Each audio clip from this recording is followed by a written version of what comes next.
Quel est votre nom? Keïta Ben Youssouf. Vous avez quel âge? J'ai 69 ans. Où vous êtes né? À Kouroussa. De Elhadj Feu Fodé Moussa Keïta et de Hadja Mariama Kondé, vivante. Quelle est votre profession? Je suis médecin chirurgien. Où vous êtes domicilié? À Lambagny, dans Ratoma. Alors dites au tribunal ce que vous savez dans cette affaire. Merci, Monsieur le Président. Chers honorables assesseurs, Mesdames et Messieurs les magistrats des deux parties, Mesdames et Messieurs les personnalités présentes dans cette salle, chacun à son titre et grade, chers compatriotes dans le box des accusés, car nous sommes tous Guinéens. Je voudrais, avant tout, ne serait-ce que personnellement, observer une minute de silence en la mémoire de mes compagnons, qui sont des compatriotes, qui ont perdu leur vie au stade du 28 septembre, le 28 septembre 2009, alors que nous exprimions tous la même volonté et nous avions tous le même droit et le même devoir. Ils n'ont rien fait pour mériter leur sort, qui a été fatalement l'au-delà, et nous non plus n'avons rien fait pour survivre ce jour macabre. Aussi, une pensée pour ces femmes martyrisées, dont ma propre épouse, des femmes violées, dont j'ai eu à soigner en tant que médecin après le 28 septembre. C'est un handicapé qui aujourd'hui mènent leur vie péniblement. Donc, pour tout ceci, et surtout les disparus, qui n'ont jusqu'à présent pas été retrouvés, une minute de silence.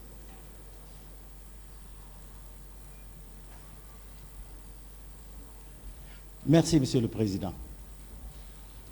Je suis un homme politique. Aujourd'hui, je suis leader d'un parti politique. Je suis président d'un parti qui s'appelle Alliance pour le changement et le progrès, ACP. Mais il y a 13 ans auparavant, j'étais responsable à un second degré dans un autre parti qui s'appelle l'Union des forces démocratiques de Guinée. Et comme tel, Monsieur le Président, j'ai participé volontairement pendant 15 ans à toutes les activités que ce parti a menées dans le cadre de l'instauration de la démocratie en Guinée et pour le développement harmonieux de notre pays. Monsieur le Président, aujourd'hui on se posera la question, pourquoi après 13 ans, c'est aujourd'hui que je me présente, et de manière spontanée. Pourquoi? Pour deux raisons. La première, je ne me plains pas de mon sort. Parce que le jour 28 septembre, quand j'ai décidé de quitter ma maison pour aller, je suis allé en connaissance de cause, en sachant les risques que je courais. Comme on dit, qui ne risque rien n'a rien. Mon sort, je me suis accommodé avec, parce que c'était moindre que ceux qui ont perdu la vie. Cependant, mon épouse, qui a souffert le martyre, a comparu devant Human Rights Watch. Cela m'a soulagé parce que quelque part, elle représentait les victimes. Et chez moi également, j'ai reçu Mme Asma Ouba avec le groupe de Avipa. C'est dans ma maison qu'elle a été confirmée comme présidente. Pour nous déjà, c'était largement suffisant pour que nous ayons des personnes dignes de confiance qui pouvaient et qui peuvent porter la voix de toutes les victimes. Monsieur le Président, étant donc un responsable d'un parti qui était un des plus grands partis et qui continue encore d'être un grand parti en Guinée, qui est l'UFDG, dont le président est El Hadji Daouda Diallo, nous avons apprécié l'arrivée au pouvoir du CNDD après la mort du général Lansana Conté, paix à son âme, en décembre 2008. Il vous souviendra que ça a été une liesse, parce que le président ou le chef du groupe qui a pris le pouvoir après le décès du général était apprécié de tous les Guinéens, sans exception. Il portait un espoir. Nous avons confiance en lui. Il était même un idole. Nous avons observé un vent de liberté dans tous les sens venait de sonner encore sur la Guinée et planer sur la Guinée. Et l'équipe, dans les premiers mois, a fait un beau travail. Mais le plus important, un homme, c'est la parole. Si nous avons apprécié le travail de l'équipe dirigée par le chef de l'État à l'époque, le capitaine Moussa Dadis Camara, que je respecte, parce qu'il s'est engagé, comme aujourd'hui, le CNRD s'engage à lutter contre la gabégie, contre le détournement, à lutter farouchement contre la drogue et à s'intéresser aux activités sociales, c'est-à-dire les nécessités de base, l'eau, le courant. Nous nous souviendrons tous qu'à l'arrivée du capitaine Dadis, il n'y a pas un quartier de Conakry qui n'avait pas connu le bitume. Il n'y avait pas un quartier de Conakry où il n'y avait pas de forage. Et nous, en tant que patriotes, étions fiers.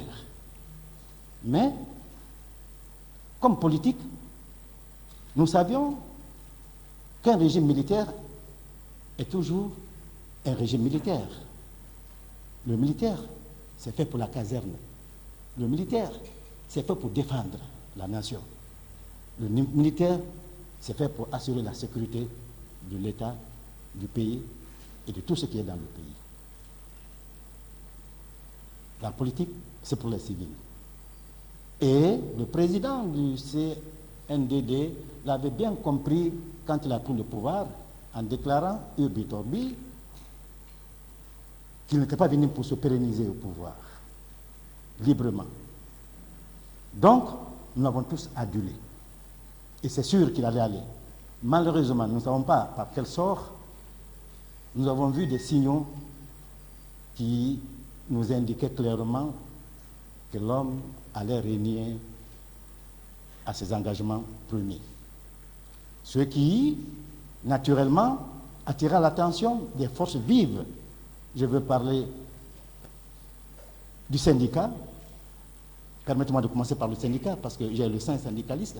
J'ai été 15 ans secrétaire général du syndicat des travailleurs de la société diamantifère Arédor. Aussi les partis politiques,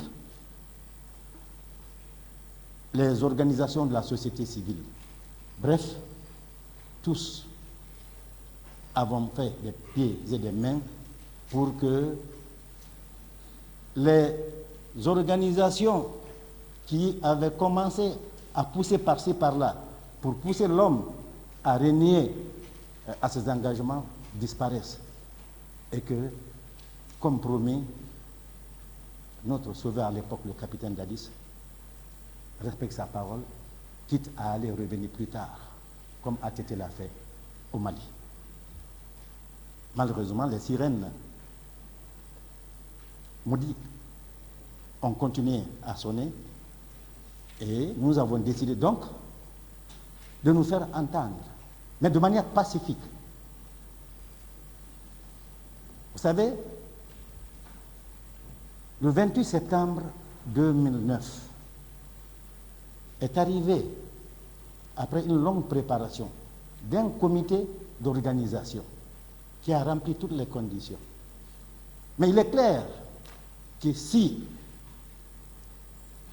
la manifestation pacifique est un droit inaliénable, constitutionnel, il est clair aussi que quand elle est interdite, on court des risques dans un régime militaire. Mais il fallait que nous allions passer sur notre droit. Et si vous entendez que je ne me plains pas de mon sort, c'est parce que cette manifestation avait été interdite. Quoique notre droit, mais elle était interdite. Ceci étant, nous avons exercé ce droit. Le 28 septembre, donc, les Guinéens qui appartenaient aux forces vives ont été demandés par nos leaders de l'époque de se présenter au stade. Je viens maintenant au 28 septembre, Monsieur le Président. Étant convaincu donc que c'était une nécessité de se manifester et un droit constitutionnel, je m'étais préparé le 28 septembre pour venir au stade du même nom. À 5h45 du 28 septembre 2009, à peine je finissais de faire ma prière, dégrainer le chapelet, j'étais encore assis sur le tapis. Mon épouse, qui ce jour ne pouvait prier, couchée dans le lit, mon téléphone crépita. 5h46, il crépite. Ce n'est pas habituel. Et je prends, et qui est au bout du fil? C'est mon grand frère. Un grand frère qui est aujourd'hui comme un père pour moi. Parce que c'est lui qui répond notre papa. À l'époque, il était un retraité de l'armée guinéenne. En 2006, au temps du Jean Lance Conté, sous la responsabilité de Dourang Assifat Diassene, qui était le ministre de la Sécurité de l'époque, le commandant Keïta a été mis à la retraite. À l'époque, 2006, jusqu'il y a quelques 3 à 4 ans, il était en possession de toutes ses capacités physiques et intellectuelles. Et aussi, il faut ajouter que ce frère, que je compte comme un papa, m'a suivi dans l'UFDG. Il était un responsable au niveau du bureau exécutif dans la commission sécurité. Donc à 5h46, mon grand frère m'appelle. Il me dit, Youssouf, je dis oui. Ne sors pas aujourd'hui. Hein. Tu es sorti? Je dis non, je ne suis pas sorti. Il ne faut pas sortir aujourd'hui. Je dis pourquoi? Non, il ne faut pas sortir. Ce n'est pas bien, il ne faut pas sortir, parce que c'est interdit. Il faut rester. Je dis, mais mon frère, nous avons déjà pris un engagement, il faut qu'on aille. Il dit non, ne sors pas. Je dis d'accord, je ne sortirai pas. Parce que nous avions à l'époque, à la mémoire, très fraîche, les événements de janvier, février 2007, où plus de 150 jeunes Guinéens ont été froidement abattus sous le pont 8 novembre, encore à cause des manifestations. Alors, comme mon frère a insisté, et c'était inhabituel, j'étais paniqué. Je me suis levé et mon épouse me demanda, oui, qui t'a appelé et qu'est-ce qui se passe? Je lui ai dit, c'est mon grand frère qui vient de m'appeler. Il insiste de ne pas du tout aller aux jours manifestations. J'ai dit parce que c'est sûr que ça va être très chaud là-bas. Et rappelle-toi de ce qui est arrivé il y a 2 ans, au stade, il y a 2 ans, sous le pont 8 novembre. Je dis, c'est des militaires au pouvoir, ça risque d'arriver. Elle me dit, ne pars pas. J'ai dit, non, il faut que je parte.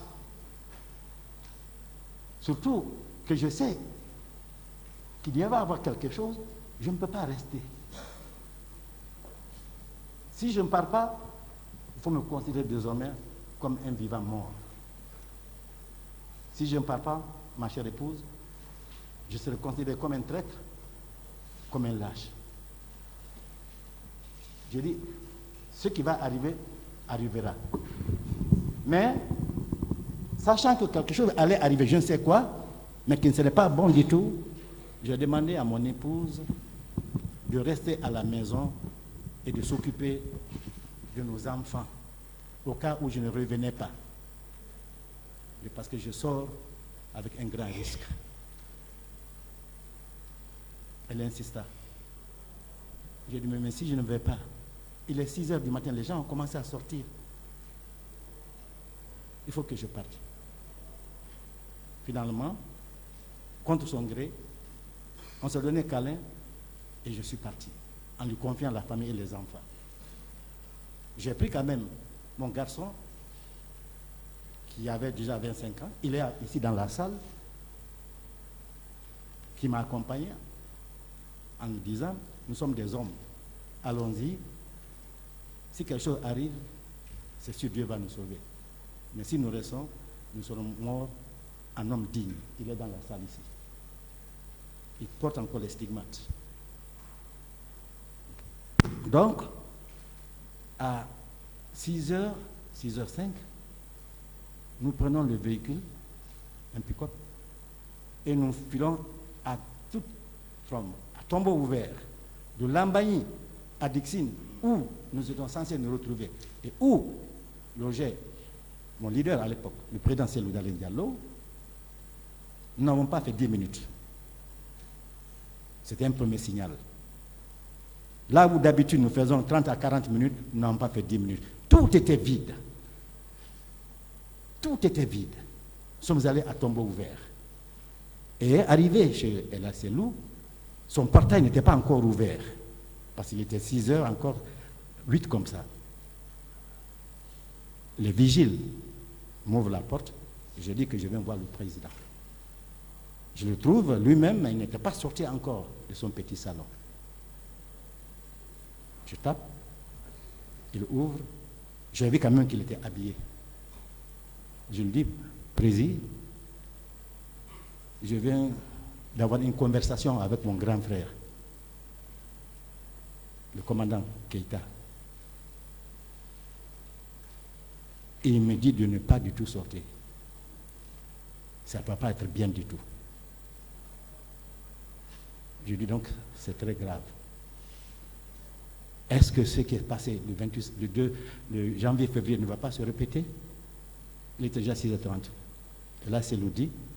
Lui aussi, la nuit, il a eu quelques informations. Donc, ça signifie déjà que les rumeurs couraient, ou des signes ne trompaient pas. Mais là, c'est Loudi. Il est impossible maintenant de faire quoi que ce soit. Nous devons aller, et nous allons aller. J'ai été très réconforté, parce que moi-même, je viens de dire la même chose à mon épouse. J'ai été réconforté par sa position et par réellement sa hargne de mener le combat jusqu'au bout. Nous étions allés pour manifester pacifiquement. Même pancartes, nous n'avions pas. Certains avaient des pancartes. Mais nous avons pris soin de ne prendre absolument quoi que ce soit qui pouvait interpréter une violence. Donc, 6h45, nous restons chez El Hadj Selou jusqu'à 7h30, 8h. Et nous quittions donc chez Selou pour aller chez Jean-Marie Doré. C'est là où les leaders devaient tous se réunir. Donc, nous sommes arrivés chez Jean-Marie Doré dans les environs de 8h30, comme ça. Il n'était pas 9h encore. Et ce dernier était assis. Les leaders sont venus, je retiens bien, la conversation entre lui, Selou et Sidia, parce que c'était les leaders de pointe. Nous les suivions. Il dit donc à Selou, Sidia et les autres qu'il ne peut pas aller. On lui demande pourquoi vous ne pouvez pas aller. Il dit non, parce qu'il vient de recevoir un appel, l'appel du président, du chef de l'État, lui demandant donc d'attendre une délégation qui devait venir rencontrer les leaders chez lui. J'ai écouté effectivement cette conversation. Bon, Sidia répond, mais oui, moi-même hier il m'avait appelé, mais j'ai dit que ce n'est pas possible. Et Selou dit, il faut que nous partions parce que la population est déjà sortie. Nous n'avons qu'un moyen de retarder maintenant ou de faire quoi que ce soit. Jean-Marie dit en tout cas, il faut qu'il attende les émissaires du chef de l'État. Alors nous avons dit donc, il faut attendre quand ils viendront, vous les dites déjà ce qu'il y a, et nous partons. Parce que déjà, chez Jean-Marie, étant là-bas, nous voyons des téléphones, déjà Mouktar et Baouri étaient en contact avec des gens, et nous savions déjà que la population était en train de venir. Finalement, la décision a été prise que Jean-Marie resta et que le reste des leaders et nous qui les accompagnons partions rejoindre le gros de la troupe au stade. Donc, dans les environs de 9h30, comme ça, nous sommes sortis de ce Jean-Marie Doré, 9h10, nous sommes sortis de ce Jean-Marie Doré à pied. De chez lui, nous avons fait quelque chose de 300 mètres jusqu'au niveau de la Fondis. Nous, à partir de la Fondis, un peu devant, nous apercevions une marée humaine à l'autre bout, vers le stade. Nous entendons la clameur publique. Nous voyons même le tricolore qui flottait. Nous avons compris que la population était massivement sortie. Alors donc, à partir de la Fondis, nous avons commencé à marcher. Juste au niveau où il y avait l'ancien garage, où il y avait le parc, de véhicules en face de Poli, le colonel, à l'époque, ministre chargé de la lutte contre la drogue et le crime, est venu. Il n'était pas armé, il était accompagné de son garde-corps. Il est venu nous dire, j'étais là, il dit à Selou et à Sidia, le président m'envoie vous dire de reporter cette marche ou de l'annuler même. Aujourd'hui, c'est le 28 septembre. Reporter cette date. Eh bien, les leaders répondent, mais, monsieur le ministre, vous-même, vous voyez déjà la population, comment elle est. Quels moyens avons-nous de reporter maintenant? Ce qui serait alors sage, c'est de nous laisser aller. Nous ne faisons absolument rien. C'est pour aller tenir un discours dans l'esplanade du stade, parce que c'est ce qui était prévu, c'était même pas dans le stade, c'est l'esplanade. Aller tenir un discours, et puis, nous allons nous disperser. Mais nous ne pouvons plus reporter. Le ministre a insisté, mais nous ne l'avons pas entendu. Il s'est éclipsé avec son garde-corps, il est parti. Et entre-temps, devant, nous avons vu d'autres militaires qui essayaient de barrer. Mais je crois, avec la force de la population, ils ont quitté. C'est ainsi que nous avons été emportés jusqu'au stade du 28 septembre, à l'intérieur du stade du 28 septembre. Et là, c'était vers 10h40, 11h, plus ou moins. Nous sommes montés à la tribune. Les leaders ont été transportés par la foule jusqu'à la tribune. Nous les avons suivis. Et sur la ligne, je me souviens très bien, il y avait Yannick, que je ne connaissais pas, mais dont j'entendais parler parce que, avant 2007, j'étais un des responsables du parti RPG à Aridor, à Badankoro. Mais je connaissais que Traoré, Tidjane Traoré. Pourquoi? Parce que le ministre Tidjane Traoré et moi, nous nous connaissions, parce que nous avons tous été vraiment, et nous sommes des sécouturistes, s'il faut le dire comme ça, permettez-moi de l'expression.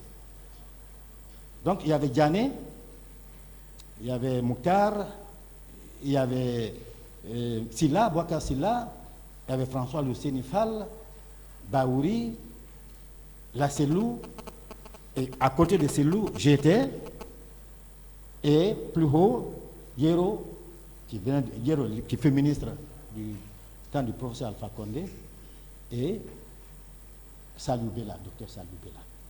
Il y avait d'autres responsables de l'UFDG à l'époque que je n'avais pas vu, mais que j'ai vu après, quand la débandade est arrivée. Il s'agit de Elhadji Djouma Diallo, qui fut préfet à Kérouané, de Aliou Condé, que j'ai vu, de Aliou Ba, après, et naturellement,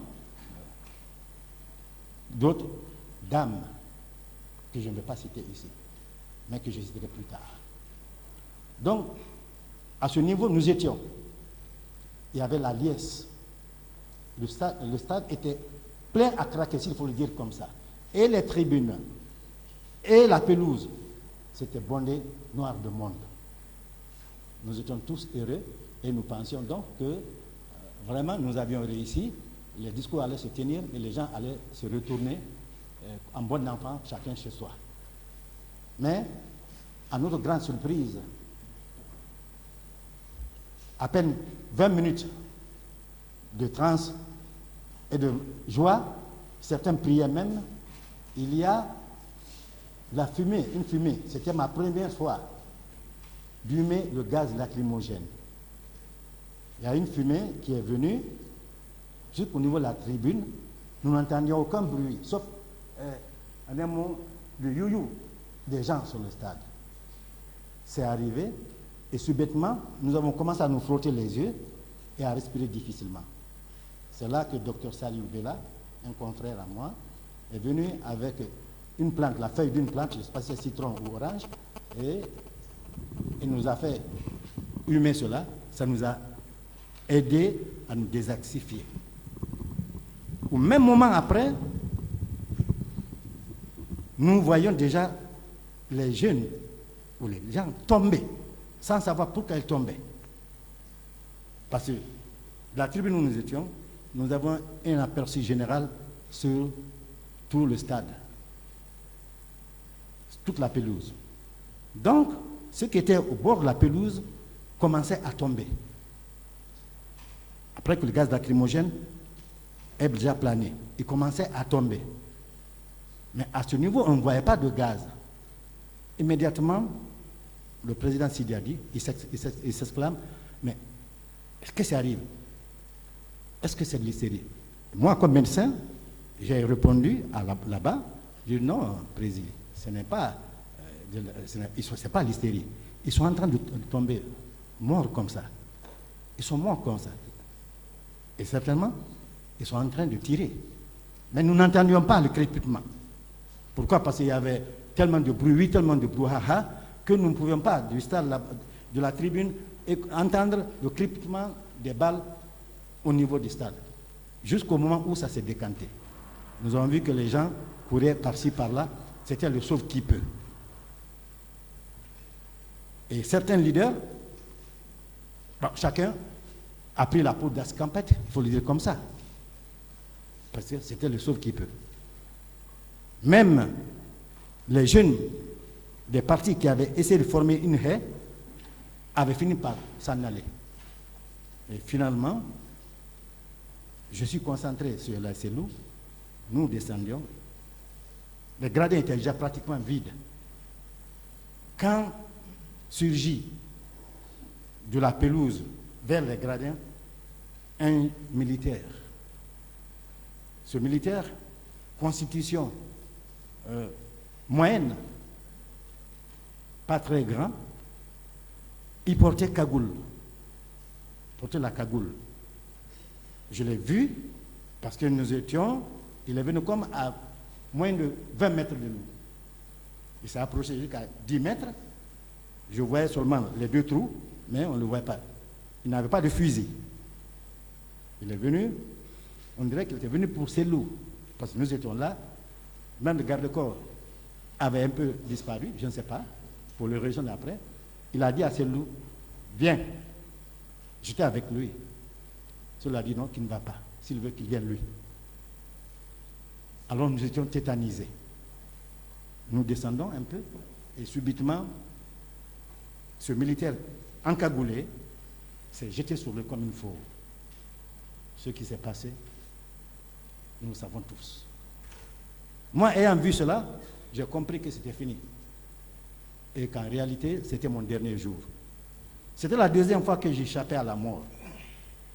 Permettez-moi de faire cette parenthèse, parce qu'en 2000, avant l'agression rebelle de 2000, venue de la Sierra Leone de Libéria, j'ai été pris par les coupeurs de route en plein 14 heures entre Banankoro et Kissidougou. Les coupeurs de route ont pensé que j'étais un diamantaire parce que j'étais dans un gros véhicule. Ils ont pensé que j'étais un diamantaire. Ils nous ont arrêtés en pleine brousse. Le chauffeur a voulu fuir. Ils l'ont abattu sur place. Et à moi, ils ont demandé donc de donner ce que j'avais. Je n'avais rien, je n'avais que des cartons de médicaments. Parce que j'allais chercher des médicaments pour arrêt d'ordre. Alors, on donne ordre, ils donnent ordre, ils étaient dévisagés, ils donnent ordre à son sbire de m'abattre. Effectivement, il dit, il faut le tuer. Il dit à un bon malinqué, Afaba, à un sauveur. C'est tuer-le pour qu'il sache que nous sommes au sérieux. Pour moi, c'était déjà l'heure. Je me suis couché, comme ça, je regardais le soleil, parce que comme ça je devais mourir, pas comme un lâche. Il a sorti l'arme, il a braqué d'abord sur mon cœur, je n'ai pas eu peur, enfin, je savais, un seul coup, on mourrait, mais après, il a descendu jusqu'au niveau du pied. Et au niveau du pied, c'est là, comme médecin, je suis, que s'il tirait, j'allais mourir à petit feu. Et c'est là où j'ai eu une chaleur. J'étais jeune, mais ma chevelure est devenue toute blanche à cause du stress. Heureusement, il n'a pas tiré. Mais je suis resté serein. Alors donc, j'avais déjà cette sérénité qui m'a servi au stade du 28 septembre 2009. Quand donc, ils sont occupés du président Selou, que j'ai cru déjà mort, parce que la manière dont l'intéressé s'est jeté sur lui, sur les gradins, ce n'était pas encore la pelouse, où ils l'ont, en un mot, vraiment traumatisé, j'ai compris que c'était fini. Donc, je suis descendu sans courir, c'était vide déjà, en attendant peut-être qu'une balle me prenne ou bien qu'on m'arrête. Je suis descendu du grand stade pour aller vers l'annexe. En traversant la chaussée qui sépare le grand stade de l'annexe, j'ai aperçu, comme à 60 mètres, Jean-Marie Doré, qu'on trimballait. Il avait une chemise blanche, qu'on trimballait, mais il n'avait plus de veste. Donc, je l'ai vu que c'est Jean-Marie Doré qu'il trimballait. Pas vers la sortie, mais vers l'intérieur encore du stade. Alors je me suis dit, certainement il va avoir le même sort que Selou. Pour moi déjà, j'étais complètement abattu, moralement fini, mais quand même lucide. Parce que heureusement, j'avais prévu que si quelque chose m'arrivait, mon épouse allait comprendre et allait s'occuper de mes enfants. Alors donc, je traverse cette ruelle et je rentre dans le petit stade. Il y avait plus de 2000 personnes, tous toutes les personnes qui étaient là étaient tétanisées, parce qu'on ne savait pas où aller. Les garçons, ceux qui étaient valides, comme mon garçon, mon fils qui est là, ont sauté les murs. Ils portent encore les pigments, les traces de sa blessure. Les autres, voilà, beaucoup de femmes, beaucoup de jeunes, certains montaient sur les arbres qui étaient là-bas, les cassias, qui sont au stade annexe, et d'autres étaient jusque sur la toiture de la salle de basketball. Et certains militaires venaient, ils tiraient. Donc, nous étions tétanisés. Il n'y avait pas d'issue. Beaucoup de femmes. Personne ne savait où aller.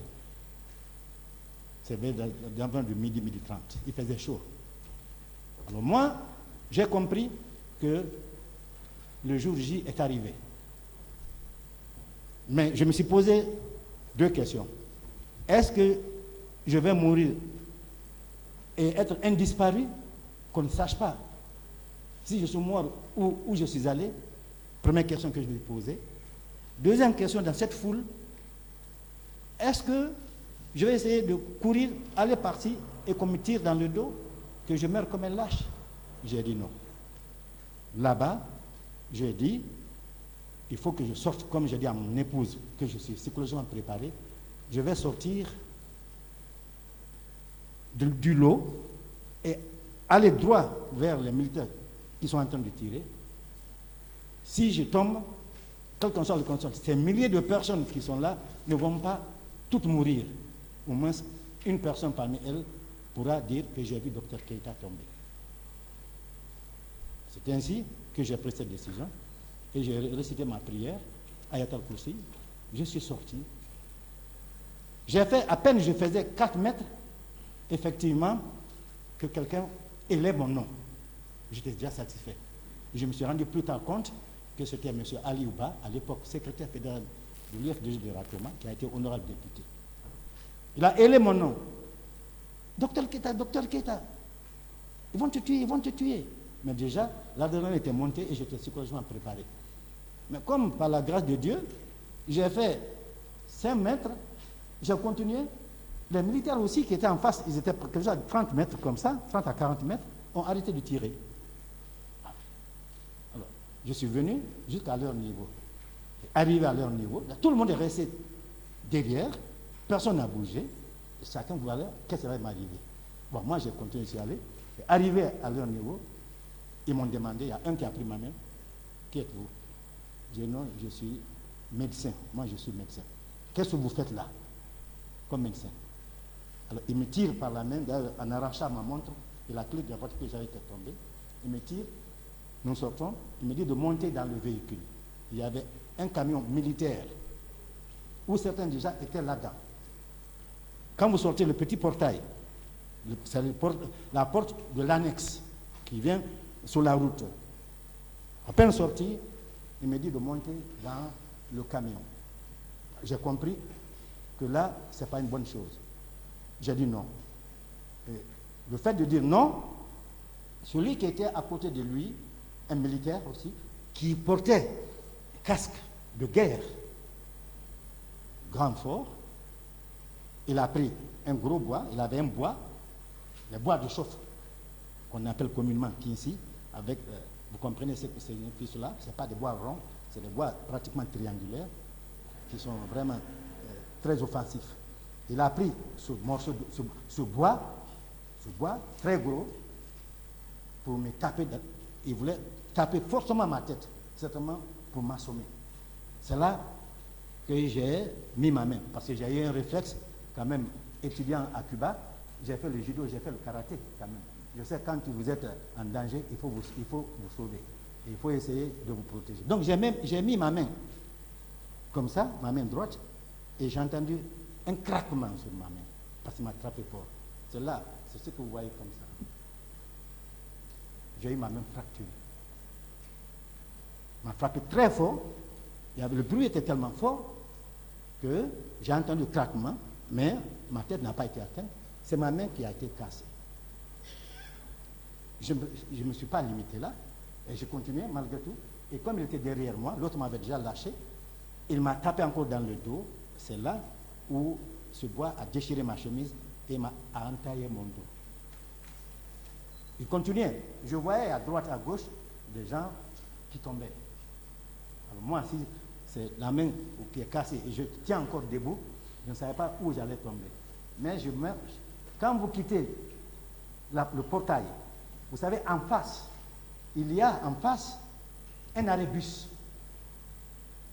Quand vous sortez de l'annexe, en face de vous, il y a un arrêt bus. Sur cet arrêt bus, il y avait un civil. C'est le seul civil que j'ai vu qui n'était pas des manifestants. Grand, fort, il était assis, arrêté comme ça, au niveau de cet arrêt de bus, avec un militaire, avec arme, prête à tirer, à côté. Je sors, je traverse, il me prend la même griffée, ici, ma poitrine. Je ne rentre pas dans certains détails parce que nous sommes une nation. Dieu a fait qu'il n'a pas donné ordre de tirer sur moi. J'ai continué. Il m'a laissé, j'ai continué. Donc je suis allé vers l'Andrea. Pour moi, c'était aller à l'Andrea, vers les sultans, continuer à Dixine, où j'avais laissé mon pick-up avec mon garçon. Quoique, je n'avais pas déjà la clé. Donc, à quelques 100 mètres de la route principale là, immédiatement, toutes les portes étaient fermées. Il n'y avait personne dans la rue, sauf des militaires parsemés. Pour moi, je me dis, est-ce que je vais arriver jusqu'à Dixine? Parce que c'est sûr et certain, d'ici là, quelqu'un certainement m'abattrait. Mais peu importe déjà, je suis moralement prêt pour cela. Donc, comme Dieu, ce jour, je ne devais pas mourir, il y a entre-temps, à 100 mètres, à gauche, un portail s'est ouvert. Je crois que l'intéressé voulait voir ce qui s'est passé. Et moi, je viens en ce moment, il me voit civil, avec la chemise dans le lambeau, il me dit, sauvez. Ils m'ont fait rentrer. Alors, quand je rentre, ils me font asseoir sur une chaise, ils ferment le portail, et c'est là où j'ai commencé à sentir la douleur. Parce que l'adrénaline avait déjà baissé dans mon corps, je me sentais déjà en sécurité quand même. Je sais là-bas que ce n'est pas des militaires, c'est des civils et c'est des personnes qui veulent m'aider. J'ai senti la douleur. Je regarde maintenant, ma main était cassée. Et mon dos avait commencé à me faire mal parce que j'ai compris pourquoi je saignais. Cette famille que je ne cesserai de remercier m'a déshabillé. Ils m'ont envoyé dans la douche, ils m'ont montré, je suis allé avec les garçons, parce que j'étais complètement désorienté. Ils m'ont bien lavé et ils m'ont habillé. Ils m'ont fait coucher dans un lit là-bas pendant au minimum 30 à 40 minutes. Et après, quand j'ai récupéré mes esprits, ils m'ont envoyé chez une vieille, parce qu'ils ont vu ma main était cassée, chez une vieille près de la maison là-bas. Ils m'ont envoyé chez une vieille tradipraticienne qui a tiré ma main pour essayer de la redresser. Et après, ils sont revenus là-dedans. Ils m'ont ramené dans cette famille. Je peux même aller vous montrer cette famille encore. Elle existe bel et bien. Et après, je suis resté là. 45 ou 1 heure de temps après, mon téléphone crépite. Qui est au bout du fil? C'est Hadja Alimatou, que je ne cesserai de remercier. Hadja Alimatou m'a appelé. Il m'a dit, docteur, mon frère, où tu es? Je dis, je suis à Dixine, dans une famille. Il dit, mais ça va? Je dis, ça va, sauf que j'ai été blessé, mais je suis en vie, j'ai été fracturé. Il dit, bon, indique-moi où c'est. Je l'ai indiqué, la zone. Elle dit donc qu'elle va envoyer me chercher. Et effectivement, quelques 20 à 30 minutes après, c'est la Croix-Rouge, un véhicule de la Croix-Rouge qui vient me chercher de l'Andrea là-bas pour m'amener à Donka. À Donka, je rentre aux urgences, c'était vers 14h, 14h30. Je n'avais plus ma montre. Mais il n'était pas encore 15h. Et midi était passé. À Donka, je rentre dans les urgences. Je vois des jeunes, des femmes étalées, gémissant. Moi, je rentre.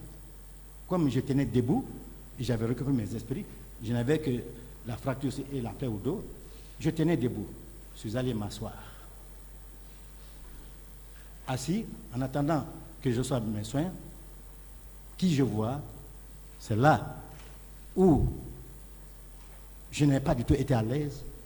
Je peux comprendre un militaire, à la limite, au pire, il est formé pour tuer ou pour se faire tuer. Ça ne surprend pas quand un militaire tire. C'est le serment. Le militaire exerce.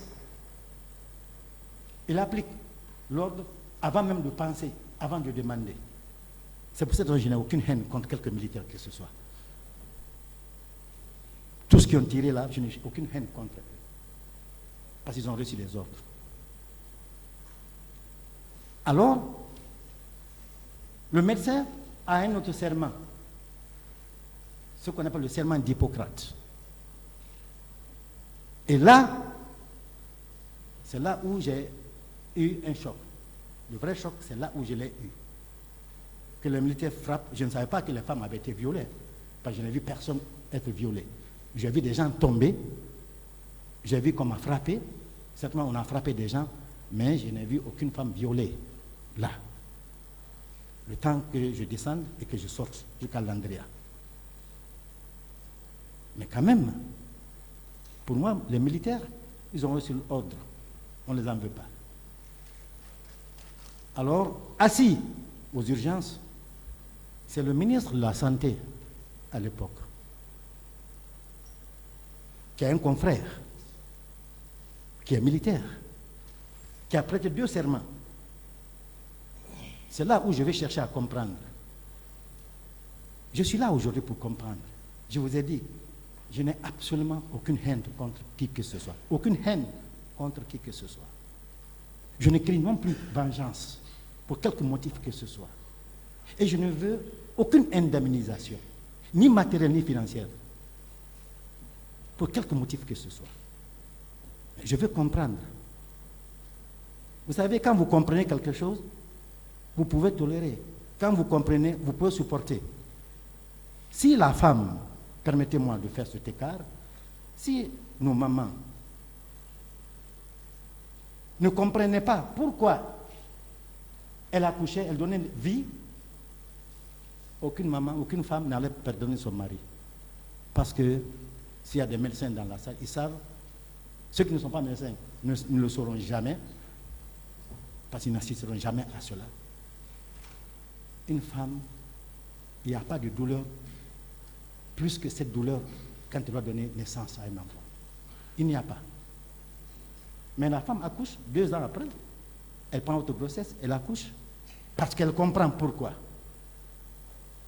Quand vous comprenez, vous pardonnez. Alors, Monsieur le Président, mon récit, ce n'est ni pour les magistrats de la droite, de la gauche ou de la droite, c'est-à-dire ceux de la partie civile ou ceux de la défense, parce que chacun joue son rôle. C'est compréhensif. Chacun tirera le drap de son côté.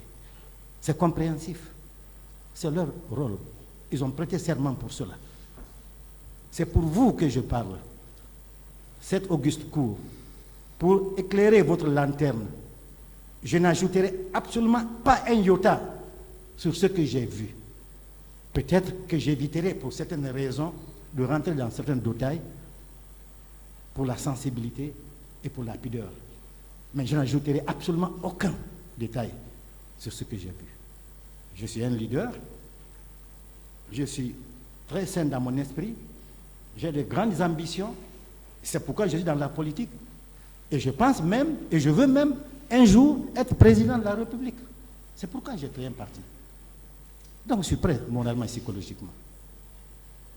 Rien ne m'impressionne et je n'impressionnerai personne. Je cherche seulement à ce que cette auguste cour ait toutes les informations pour des décisions à prendre dans le bon sens, pour que la Guinée se réconcilie avec elle-même. Donc, le ministre de la Santé rentre.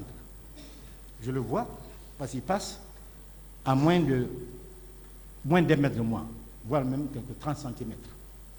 Il rentre, il n'est pas armé, il a ses gardes-corps avec des militaires. Alors pourquoi je vais chercher à comprendre pourquoi ce ministre à l'époque de la Santé, qui a prêté le serment d'Hippocrate, n'a pas agi comme un médecin. Alors, je me dis, s'il a préféré être militaire, il doit renoncer au titre de médecin. Parce que là, ce jour, il n'a pas été un homme assermenté en médecine. Il n'a pas frappé qui que ce soit. Il n'a pas tiré sur qui que ce soit. Mais il n'a pas eu la pitié qu'un médecin doit avoir face à ceux qui souffrent. Nous, les médecins, il est dit que même pendant la guerre, votre ennemi, vous savez, qui a tué peut-être votre famille, vient blesser, vous devez le soigner. Votre ennemi. À plus forte raison, les compatriotes qui sont sortis, rien que pour manifester pour exercer leur droit et manifester, en un mot, leur position. Le ministre de la Santé n'a pas eu le regard qu'il devait avoir envers nous, parce que j'étais parmi les blessés. Il n'a pas compati à notre peine. Il n'a pas compati à notre douleur. Il n'a pas cherché à nous caresser, à nous dorloter, à nous rassurer. Il n'a pas cherché à nous rassurer. Et ce qui nous a encore ahuri, qui m'a ahuri, c'est que des militaires qui l'accompagnaient, certains donnaient des coups de pied à ceux qui étaient hachés. Lui, il n'a pas donné de coups de pied. Il n'a pas frappé. Mais il n'a pas eu cette attitude. À part du moment que lui-même rentre et réprimande ceux qui sont là, pourquoi vous êtes allés pourquoi vous êtes sortis? Pourquoi? Non. Et c'est ce qui a donné le courage aux autres d'agir comme ça. Alors, ayant vu cette attitude, j'étais assis. Moi-même, je me disais, je suis en insécurité. Heureusement, comme tout dépend de Dieu, dans le lot des médecins qui étaient de garde ce jour, il y avait un jeune homme, docteur Kouyaté, qui était le médecin-chef de garde des urgences ce jour, le 28 septembre 2009 à Donka, qui avait travaillé avec moi dans la zone diamantifère de Arédor. Dans le lot, comme il venait pour voir les malades, il m'a reconnu. Il dit, docteur, grand frère, tu es là? J'ai dit, oui. Eh, tu es là? J'ai dit, oui, je suis là. C'est Dieu qui a voulu. Bon. Immédiatement, par solidarité médicale, il a envoyé un jeune qui aujourd'hui est un des plus grands orthopédistes que nous avons, c'est Dr Moustapha Diallo. À l'époque, il était simple étudiant, il y a 13 ans de cela. Il a envoyé ce jeune, parce que lui était donc coordonné les activités, il a envoyé ce jeune médecin, étudiant en médecine, s'occuper de moi pour m'envoyer faire la radiographie. Donc, ils m'ont envoyé faire la radio. Nous avons traversé les urgences, sortir, aller à la radio Donka. C'est là où on a fait la radio, on a vu que effectivement il y avait la fracture bien présente. Nous sommes revenus et l'attitude des militaires nous a effrayés. Et parce que les médecins même réagissaient. Alors c'est ainsi que mes collègues, docteur Kouyaté, qui était de garde, a dit, docteur, ce que nous voyons là, il faut, comme tu es médecin, il faut que tu portes une blouse blanche. Il faut que tu portes une blouse, parce que tu es médecin, et que tu viennes avec nous aux urgences. Parce qu'on ne sait pas qu'est-ce qu'ils veulent. Il vit, il est là, le docteur Kouyaté. Et le jeune homme qui est aujourd'hui un spécialiste en traumatologie, Moustapha Diallo, est là. Donc, docteur Kouyaté m'envoie dans le bureau des urgences. Malgré ma main fracturée, il me donne une blouse pour que je passe comme médecin de garde. Imaginez-vous, c'était donc vers 15 heures maintenant. Il me donne une blouse et il envoie un traumatologue, on met ma main dans le plâtre, et malgré tout, je porte une blouse. Mais à travers la blouse, si on observait bien, on voyait le plâtre. Alors, on m'a dit donc, fais attention, ne sors pas, parce qu'on peut voir et on peut comprendre. Un médecin blessé, un médecin avec le plâtre, il ne doit pas venir au travail. Surtout sur votre main droite. Donc, restez. Effectivement, je suis resté aux urgences là, et je voyais des militaires qui rentraient et qui sortaient. Alors, je reste là toute la nuit. Je n'ai pas fermé l'œil. Parce que j'étais déjà traumatisé et je ne savais pas ce qui allait arriver le lendemain. Je vous ai parlé de Hadja Alimatou. Quand elle m'a appelé en me disant si je suis où je suis, je lui ai dit, c'est là, au même moment, qu'elle me dit, maman, mon épouse, elle appelle maman, elle dit, maman va bien. Je dis, mais attends, maman est venue, mon épouse, elle est venue. Oui, elle t'a suivi, elle est venue, elle était au stade. Quoi? Elle me dit, oui, elle était au stade. Mais elle va bien, elle est dans une famille à Dixine. Je dis, mais c'est pas possible. Elle me dit, non, ne t'inquiète pas. Comme toi, tu es fracturé, comme j'ai dit, je vais envoyer te chercher, tu viens. Et pour te rassurer, la famille dans laquelle elle est, je vais te donner le numéro de téléphone de cette famille, tu vas parler avec elle. C'est ainsi qu'elle me donna le numéro de téléphone de la famille qui a accueilli mon épouse après le stade, et j'ai échangé avec elle. J'étais rassuré. Je lui ai dit, tu n'as rien? Elle dit, non, elle n'a rien. Vous comprendrez plus tard. Donc, je reste toute la nuit du 28 septembre à Donka jusqu'au petit matin. Les militaires faisaient des va-et-vient. Mais moi, je ne pouvais pas sortir. Mais les médecins qui étaient là-bas étaient mal à l'aise. Je ne sais pas qu'est-ce qui est arrivé. Parce que j'étais une victime, il fallait que je sois protégé. Alors le 29, dans les environs de 9h, c'est Hadja Alimatou encore qui m'appelle. Elle me dit, où tu es encore? Je dis, je suis à Donka encore. Bon, je vais envoyer un véhicule te chercher. Tu viens à Pasteur. Ton épouse est là. Et là, c'est là. Les leaders sont là. Donc, depuis le 28 septembre, c'est le 29 que j'ai compris où était mon épouse, où étaient les leaders, dont Ella Selou. Ils m'ont envoyé me chercher de Donka. Nous sommes allés donc à Pasteur. Arrivé à la clinique Pasteur, je vois mon épouse dans un état lamentable. Je vais voir Ella Selou. Parce que c'était mon leader. J'appartiens à l'UFDG. C'est sur leur ordre que nous sommes venus. Il me montre le cliché, la radio, et je vois, il dit qu'il a 3 côtes cassées.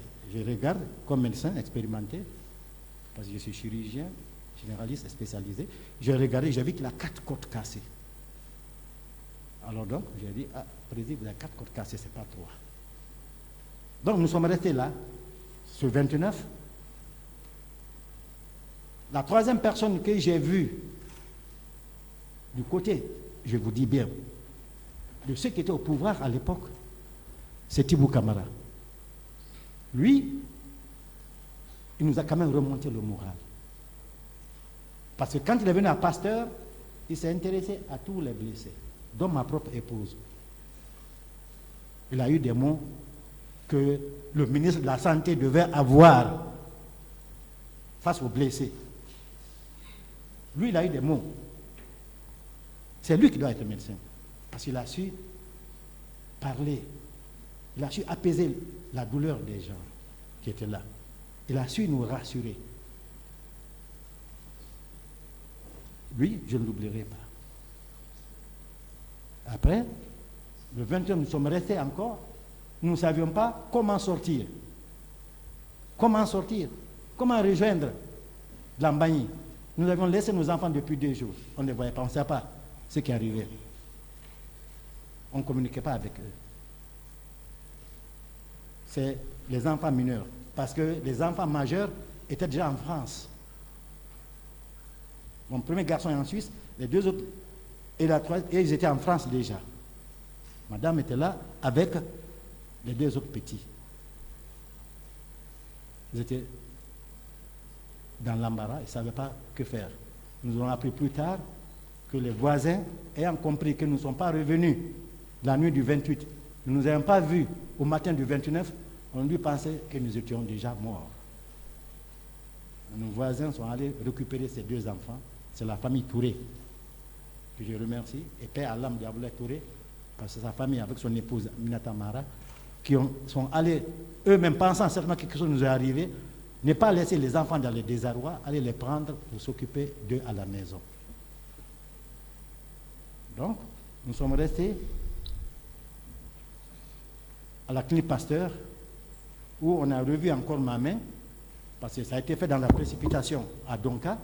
On a revu ma main et on m'a donné rendez-vous quand tout se calmera de repartir.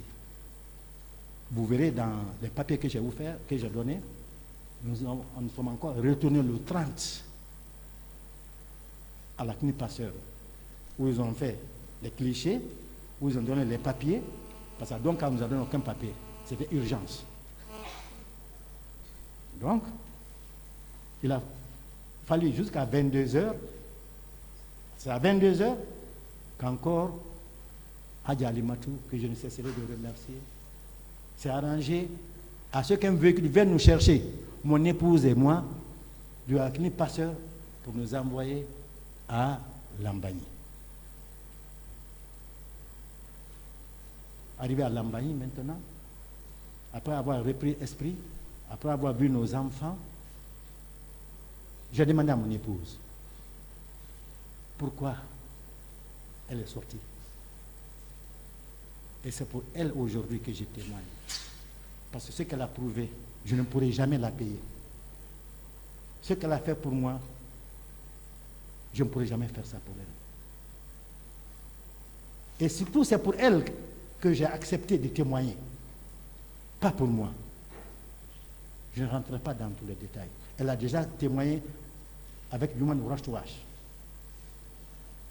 dans le dossier. Quand on était à Passeur, où on s'est occupé d'elle, vous verrez ce qui est arrivé. Donc, nous sommes rentrés. J'ai demandé à mon épouse, pourquoi tu es sorti?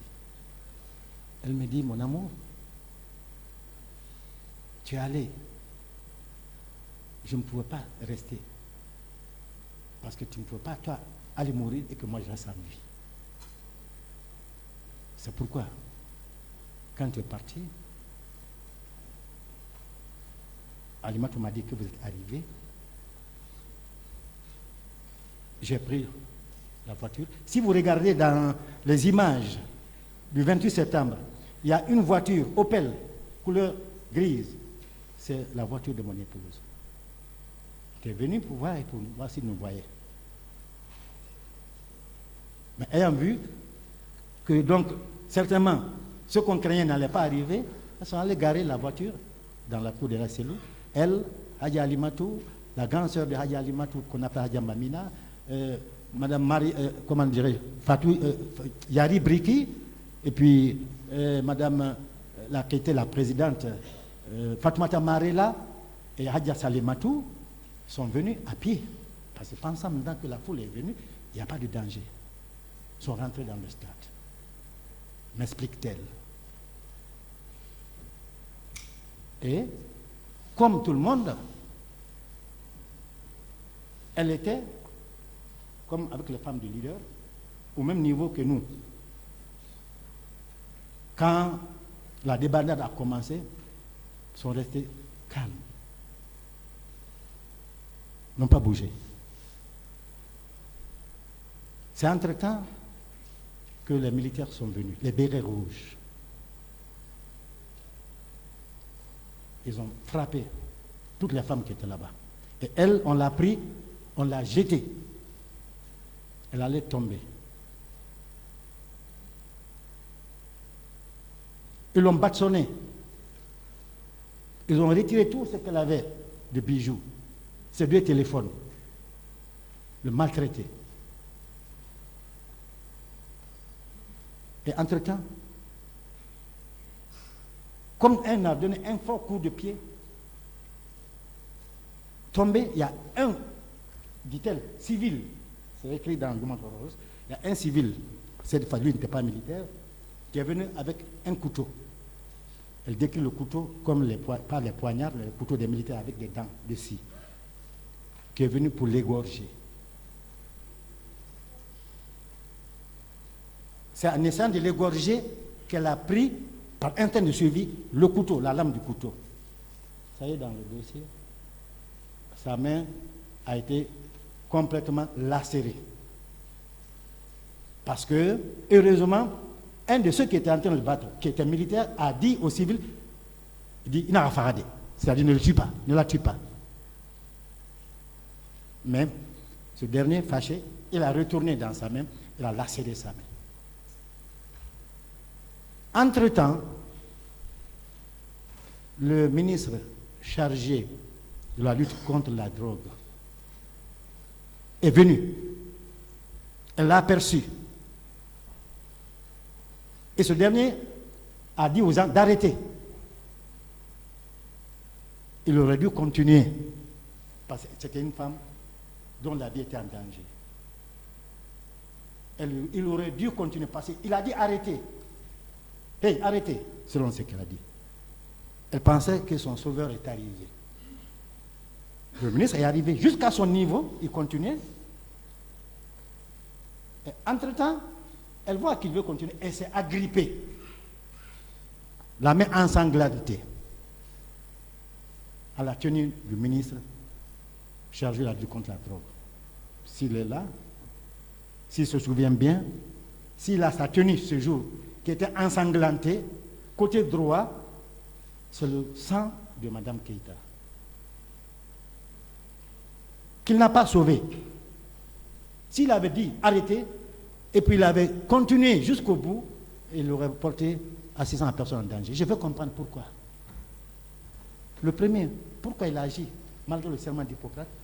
Le deuxième, pourquoi il commence et il ne va pas jusqu'au bout. Il l'a laissé, elle s'est agrippée. Et pire, comme il n'a pas répondu, voyant agrippé, son garde-corps a donné une paire de gifles extraordinaires à madame. C'est là où elle a perdu connaissance. Le colonel il a continué son chemin. Il ne l'a pas sauvé. Je veux comprendre pourquoi. Je n'ai pas de haine, mais pour que désormais le quelque chose ne se répète plus. Alors, madame, après cette paire de gifles, où elle perd connaissance, entre-temps, son sauveur est arrivé, parce qu'il était déjà étalé, inconsciente, son sauveur est arrivé, un autre militaire aussi, il m'a dit cette fois-ci, un peu plus âgé que les autres, il m'a dit qu'un vieillot, encore béret rouge, est venu taper dans ses pieds,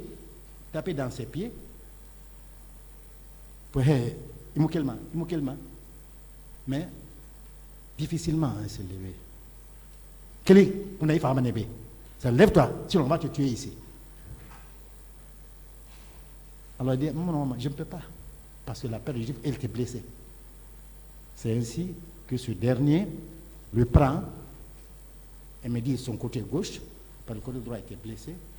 Ce militaire, certainement, il peut-être allait bientôt partir à la retraite, lui n'est pas aussi jeune que les autres, mais était béret rouge, l'a pris et ils ont marché, il est sorti du stade et l'a accompagné jusqu'au niveau de Dixine.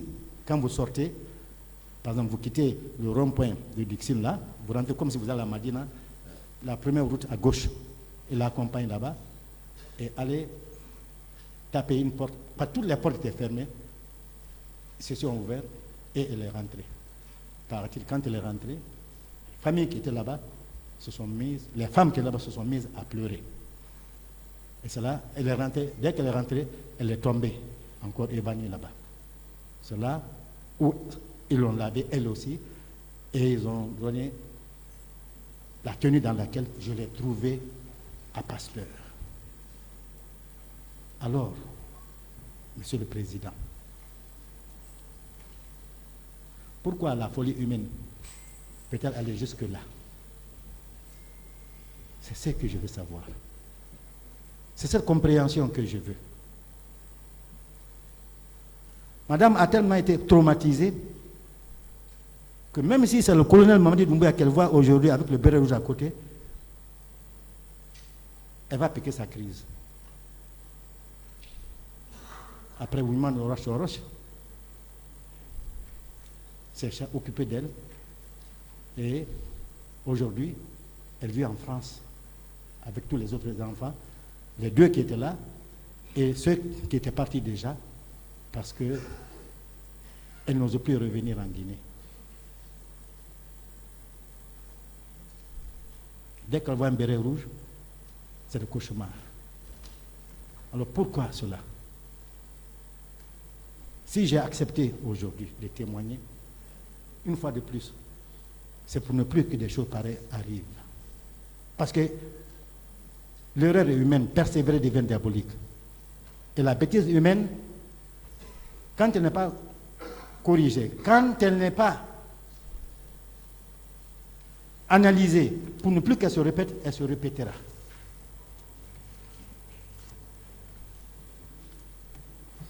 Monsieur le Président, honorables assesseurs, Mesdames et Messieurs les magistrats, tous bords confondus,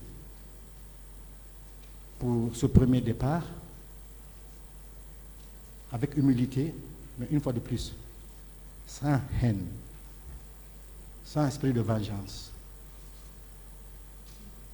et sans ambition de quelque dédommagement que ce soit, mais pour la mémoire de ceux qui sont morts, qui n'ont pas mérité cette mort, plus que nous n'en méritons notre vie. Pour ceci, et pour que la Guinée qui vivra pour l'éternité, mais qui connaîtra des régimes successifs, qu'aucun régime n'agisse désormais comme ce qui s'est passé le 28 septembre 2009. Personne n'a enlevé sacrifice pour être guinéen. Nous avons tous le même droit, le même devoir. Nous sommes un pays riche, multi-ethnique. Je le sais. Heureusement, moi je suis le Guinéen pur. Je me sens bien dans toutes les régions. Je parle toutes les langues nationales de Guinée. Du malinké au kissi, au soussou, au pulaar, en ajoutant le français, l'anglais, l'espagnol, le portugais. Pour nous, nous sommes un et indivisibles. Si nous commettons des erreurs, nous devons reconnaître, présenter nos excuses, demander pardon pour que nous fassions le deuil et pour que nous continuions à vivre ensemble. Sans abuser de vos instants, je voudrais une fois de plus vous remercier et être à votre écoute. Je vous remercie.